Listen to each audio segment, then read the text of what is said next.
Γεια σας και καλώς ήρθατε για άλλη μια φορά στο Top 5 του beatcase.gr. Είμαι η Νάντια και παρέα με τη Lux θα ανακαλύψουμε τα μουσικά μονοπάτια του καλοκαιριού που μας πέρασε. Σήμερα θα δούμε το Top 5 των τραγουδιών που έπαιξαν πιο πολύ στα beach bars, στα club, στην τηλεόραση και το YouTube το καλοκαίρι που μας πέρασε.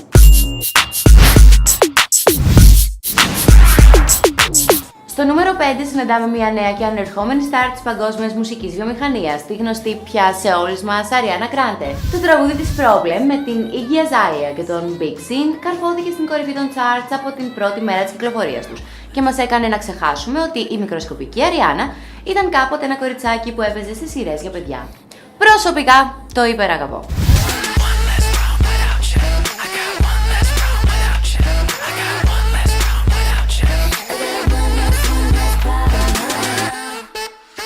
Νούμερο 4 και βλέπουμε ένα πρόσωπο πολύ οικείο πια στο κοινό που ακούει ξένη μουσική. Ο Pharrell και το τραγούδι του με τίτλο Happy έχει παίξει σε όλη τη γη περισσότερο από όσο θα έπρεπε και το θέμα είναι ότι δεν βγήκε καν το καλοκαίρι. Οι DJs όμως, που τελευταία μας έχουν συνηθίσει σε μη εμπνευσμένες tracklists, συνέχισαν να το παίζουν σε beach bars και λοιπά μπαράκια με το κοινό από κάτω να ζητοκραυγάζει χωρίς κάποιον ιδιαίτερο λόγο.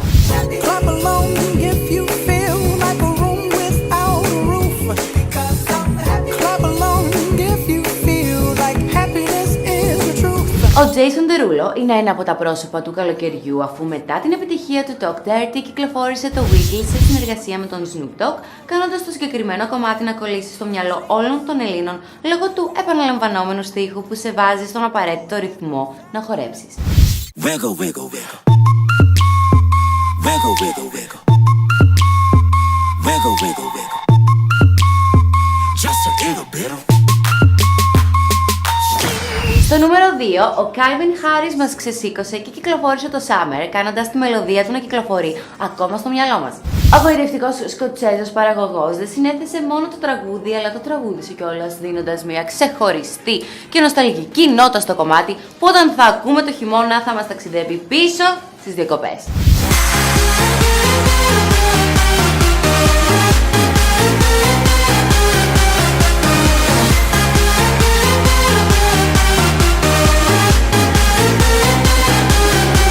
Ποιο άλλο θα μπορούσε να είναι το νούμερο 1 εκτός από το Tranquilla του Jane Balvin.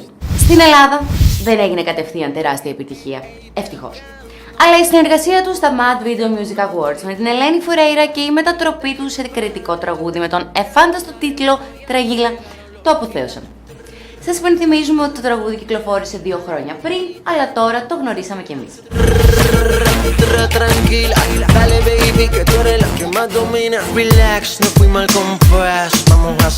Είμαι η Νάντια και αυτό ήταν το σημερινό Top 5 του beatcase.gr. Με την παρέα της Lux σας χαιρετάμε και θα τα πούμε πάλι αύριο φυσικά. Γεια σας!